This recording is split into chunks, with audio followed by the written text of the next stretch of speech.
আজ আমি ঘুরতে এসেছি জার্মানির এক ঐতিহাসিক শহর নিউরেমবার্গ। এই শহরের ট্রেন স্টেশন, এখান থেকে আমাদের যাত্রা শুরু। স্টেশনের বাইরে থেকে এই শহরটা খুবই সুন্দর আর গোছানো মনে হচ্ছে। স্টেশন থেকে বেরিয়ে চোখে পড়লো একটা লাল মেট্রো, রঙে আকারে আর আধুনিকতায় বেশ নজর কাড়া। চারপাশে ঐতিহাসিক বিল্ডিং, পাথরের রাস্তা, মনে হবে ফিরে গেছি মধ্যযুগ।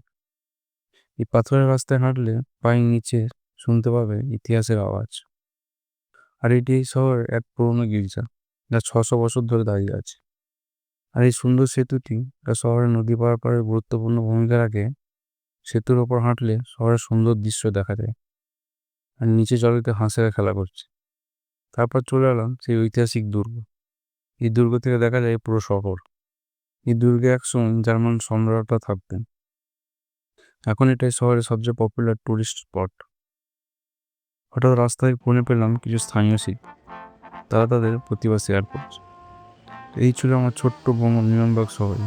এই শহরের সৌন্দর্য, ইতিহাস আর সঙ্গীত সবকিছুই দারুণ লেগেছে আমার। আর তোমাদের কেমন লাগলো কমেন্ট আমাকে অবশ্যই জানিও। দেখা হচ্ছে পরের ব্লগে।